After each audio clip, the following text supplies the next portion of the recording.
చేసుకుంటారా? అయితే మీ చుక్కలు మీరే కనుక్కోండి. దానికి ఎన్ని బాధలు ఉన్నాయో మీ ఊర్లో.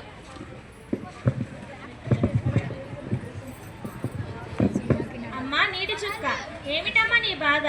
మేము నువ్వు వెళ్ళినప్పటి నుంచి సరిగ్గా స్నానం లేదు, తిండి లేదు, దాహం తీరడం లేదు.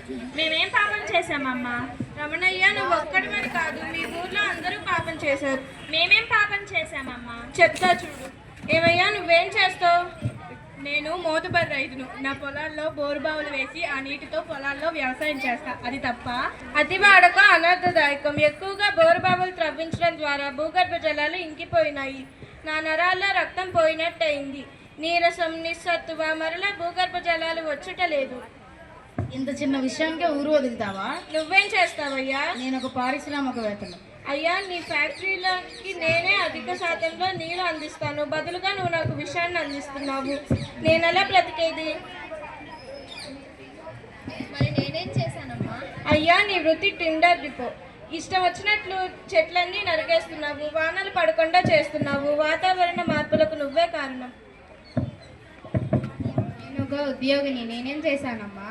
నీ ఆఫీస్లో పంపులన్నీ లీకేజీలే. నీ భార్య, పిల్లలు వంట చేసేటప్పుడు, స్నానం చేసేటప్పుడు, బట్టలు ఉతికేటప్పుడు ఇష్టం వచ్చినట్లు నీటిని వృధా చేస్తున్నారు.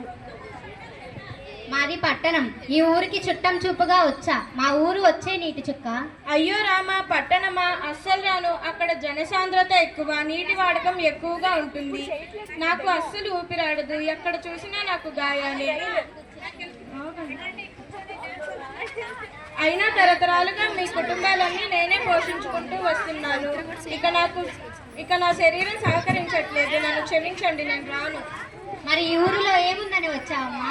ఈ ఊరిలో జనం లీకేజీలు లేకుండా చూడటం, వ్యవసాయానికి డ్రిప్ ఇరిగేషన్ వాడటం, వాన నీటిని ఇంకుడు గుంతల ద్వారా పట్టడం, పరిశ్రమల నుండి వచ్చే కలుషిత నీటిని, విషవాయువులను శుద్ధి చేయటం, చెట్లు నరకడం తగ్గించి చెట్లు నాటడం వల్ల పర్యావరణాన్ని పరిరక్షిస్తూ నాకు ఊపిరి అందేలా చేస్తున్నారు.